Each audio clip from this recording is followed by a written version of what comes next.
It's amazing how transparent Uber and Lyft are. You just have to read between the lines when you get all of these alerts. We'll jump into that. But first, I want to send you good vibes for the weekend. I want everybody to stay safe out there. Make sure you know what's going on around you, 360, doors locked, windows up. Anything that seems off, always follow your gut. Okay, it's just a friendly reminder for the weekend. You are number one. You are the number uno and numero uno, and you need to take care of yourself. So in this case, we have a 2016 black hybrid, good car, very, very good car. And then what pops up here, available rides, potential earnings, very low. Like they don't want you to go there, right? But we know they may not be that frequent, this type of ride, but there's some pay in it, and drivers know. So even if you get discouraged, or they try to discourage you or scare you, these are blatant scare tactics, right? Lower potential earnings. Lower potential earnings. Warning, bullshit alert. Bullshit alert. Changing your ride types to black or premium only may decrease the number of rides you can be matched with and bonus zones available to you. Warning, warning. Now, Lyft is now going to remove any surge bonuses we lock in if we decide to open to premium rides. Only, plus there'll be little to no surges as well. There'll be little to no surges as well. They did this and stopped it, and now it looks like they are doing it again.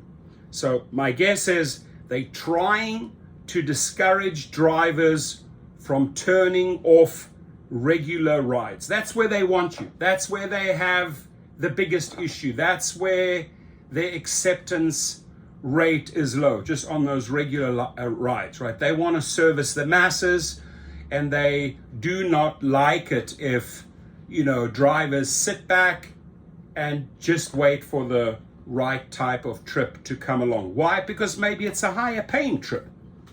And, very often if you do the math, if you cherry pick one or two here, or you stay in these categories, although they try and warn you, lower earning potentials, there's not many of these around, right? You need to move to regular. We need to get you to the masses. We need to create more little ants so we can satisfy our passengers.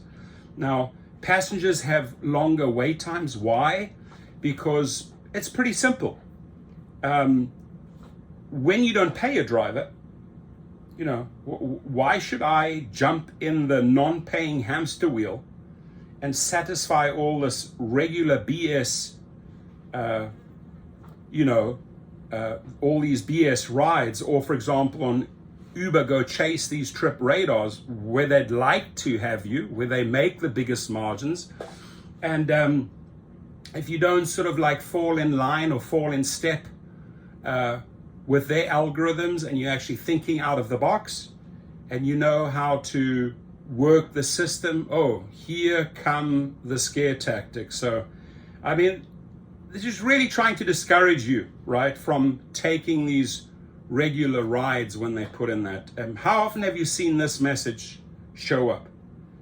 Do you pay attention to it, or do you just carry on and say, listen, I do what works for me? Do share, please, because the more we show people how to follow the money, the more they will be bringing out pilot programs, trying out new little techniques and tactics